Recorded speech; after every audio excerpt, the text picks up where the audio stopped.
There are interview questions that most people feel somewhat uncomfortable with. These are typically questions around salary expectations, questions about skills and or experience that you don't have, and often it's also why you left your last role or any gaps on your resume.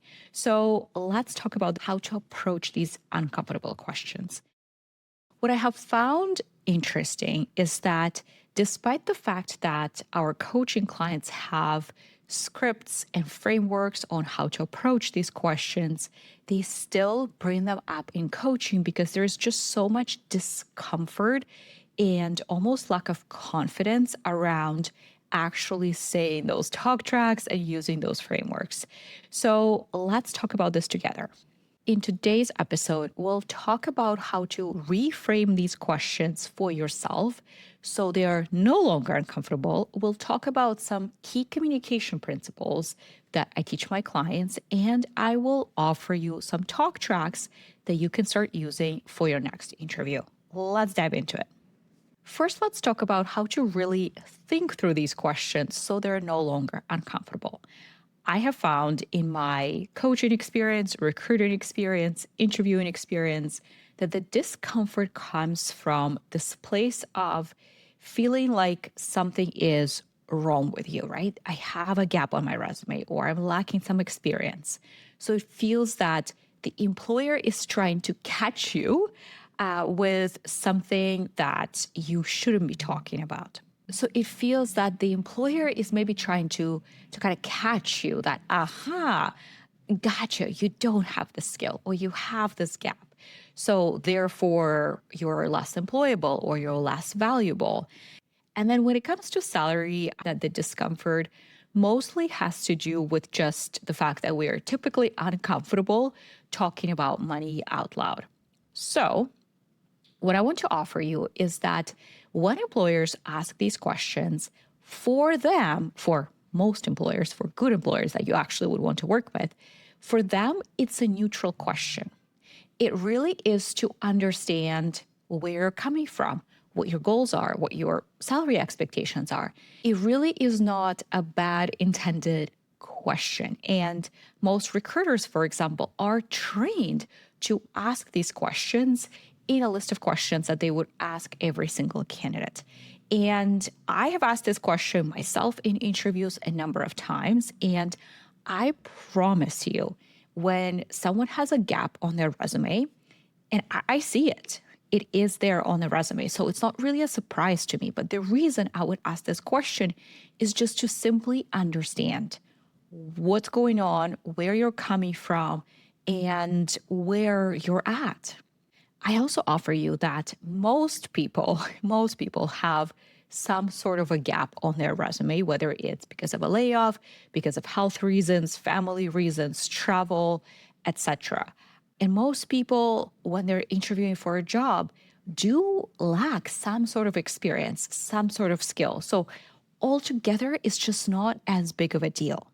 So bottom line here is that in itself, it's a neutral question. So you need to treat it accordingly, which leads me to the second point here. And that is your energy when this question is asked is probably the most important part here because it's uncomfortable to you and you don't really want to answer this question, even though you probably anticipate this question. You tend to kind of shrink. Your energy immediately shifts. It goes from confident to feeling very uncomfortable, almost defensive. And from there, most people start to ramble on and really get over explaining with what exactly happened. And that's the main problem, the energy shift, because immediately for the interviewer, that becomes a big deal. Something that wasn't a big deal becomes a big deal. And immediately the employer starts thinking, what's going on there? What happened there? So if your energy doesn't shift, if you stay exactly where you were, confident, neutral, that's all that needs to happen here. And in order to achieve that, you really need to practice answering those uncomfortable questions out loud over and over and over again. Same goes for saying your salary expectations out loud. The reason it's so uncomfortable to say that is because you rarely do. You rarely talk about money out loud and you rarely say those numbers. And most of the time, you're probably asking for more money than you have made in the past. So saying that number out loud is so uncomfortable. And they can read that energy. They can read that lack of confidence, that discomfort. So we need to get really comfortable with answering those questions out loud by practicing. The third piece here that I want to talk about is this key communication principle that I teach my clients. And that is when it comes to really any question that you get, whether it's at work, in an interview, that's kind of a key communication principle that I learned from a communication coach years ago, and it really stuck with me. And I find it to be so powerful, but it specifically applies here. And that is, you never want to start your answer with the negative. So you don't want to say, let's say you're asked about, hey, have you done this in your role before? Or have you worked with this type of tool or this CRM or this type of client? And most people tend to say, if they haven't, they tend to start with that. So they tend to start with a no, right? No, I haven't done this in the past, but here's what I have done, right? So it starts with a negative, and then it feels that you kind of have to now dig yourself out of this hole and you need to kind of defend yourself.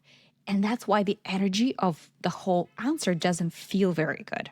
Same goes for, let's say you're laid off and you have a bit of a gap on your resume. Don't start with, I haven't been working for the last 6 months. Again, it just puts you in that weird spot, weird energy. In fact, something that I tell my clients is pay attention to how politicians answer questions. They're trained to do this. If they're asked a question about, hey, what have you done about XYZ? You would never hear them say, oh, we haven't touched that. We haven't done anything. I don't have an answer for you. They would never say, I don't, we haven't. So there is no negative there. Instead, they would tell you what they have done. And they're doing that on purpose. So you need to start doing the same thing. And I'll give you some examples of what that can look like in just a couple of minutes. The next important point that I want to make here, when it comes to those uncomfortable questions, another key part here is to keep it really short. We, again, because we're uncomfortable, we kind of want to continue talking about this, and that's where you're digging that hole. Instead, practice it is just 2-3 sentences max. So the key is always to keep it short and concise and make it a point. Like really make yourself stop talking. Okay, I said this, done. I'm going to cut myself off, because when we're uncomfortable, for a lot of people, we want to continue talking and continue explaining ourselves. So the key part here is to keep it short. And finally, let's talk through some examples here. So if you're asked about why did you leave your last role or gaps on your resume, first you want to give a very simple, neutral reason. Is just one sentence. So you can say something like, I wrapped up my previous role with the ABC company in January due to a reorg. That's it. Just one short sentence, simple, neutral. By the way, reorg, layoff in itself is neutral, but we just leave it there. And then we bring it back to the positive. We bring it back to what you have been working on. So for example, you can say something like, so for the last 3 months, I have focused on a couple consulting projects, building XYZ, and now I'm really prioritizing my next full-time opportunity where I can build XYZ, for example. And then one more sentence when we bring this back to the role in question and connect your goal to the role. So you can say something like, which is why this role is so exciting to me, because I will be able to do XYZ, right? So we see how we are really positive here. We're not spending any time talking about your layoff, talking about how you haven't been working. We're really focusing on future, on your next full-time role, on your priorities, and on their priorities for this role. So that's how I would address that. Next, let's talk about what to do if you are asked about skills or experience that you don't have. So, once again, I want to reiterate that we don't ever want to say explicitly, no, I have not done X, Y, and Z. Instead, what we want to start with is something that you have done. If, for example, you don't have any experience in this at all, if you have some experience related, that's what you want to start with. If you have no experience at all, what you want to start with is just highlighting something that you have done to start learning this. So it can be you took on a project at work proactively, maybe you're taking a course, maybe you're freelancing. This doesn't have to be anything big. The course that you started taking on this and learning about this technology, for example, or this product or this CRM can be something you started last night. You don't need to say that it was last night, but as long as we highlight that here is how I have been proactively learning this, again, it's just one sentence. Then we want to say one sentence around any progress that you have done with learning this. So if you asked your manager for a project on this proactively, and now you have been building this project. So even if you don't have any tangible results yet, if you got positive feedback from your manager, that can be that result, that progress that you have made in learning this. Again, just one sentence. And finally, the last sentence that I would add here is adding an example of you learning something fast in the past. So think about a time when maybe in a previous role you had to learn a skill, a tool on the job very quickly, and how that went. And again, this is just 1 to 2 sentences max, just reiterating that, hey, I have already started taking action on this and learning this. Here is the progress that I have made, even if it's very little.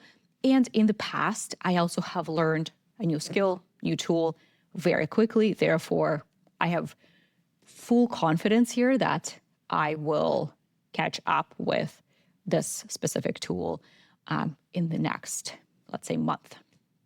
So that's how I would address skills or experience that you don't have. And finally, let's talk about salary and the question that I know a lot of people dread around your compensation and your expected target compensation. So here, you, again, really want to keep this short and concise and really just keep it to one sentence. I know there's a lot of advice out there to say, based on my experience, based on my seniority, or based on other opportunities I'm interviewing for, or based on what the market is offering for this role. We don't need to justify this because, again, when you're adding that type of language, it again becomes a little bit more defensive. It becomes something that you're trying to justify. Instead, it's just one simple short sentence where we're giving them a range. I'm looking for compensation between X and Y. And X is what we, with our clients, call our want number. So that's realistic number that you are going to be very happy with. And then Y, so the end of that range is your wish number. So something that is quite a bit of a stretch, something that you're going to be jumping up and down about. So that's the range that we want to give them. And again, that range actually should be a little bit uncomfortable to say out loud. That's all I would do. And I know just saying that and just leaving it there, just one short sentence, is often uncomfortable. But I promise you, I have interviewed hundreds, probably thousands of candidates for very senior roles. And I promise you, the best ones, the most confident ones, the ones that as an employer you really want, they know their worth. They just say what they're looking for. And it's just one short sentence. And that's all. I'm just going to write that down. And that's it. All right. So we have talked about how to think through uncomfortable questions, how to address your energy, how to practice them ahead of time so that your energy doesn't shift. We talked about some key communication principles, so never starting your answer with the negative. And we also talked through some examples of how specifically you can address these questions. So That's it for today's episode. I will see you very soon. Bye for now.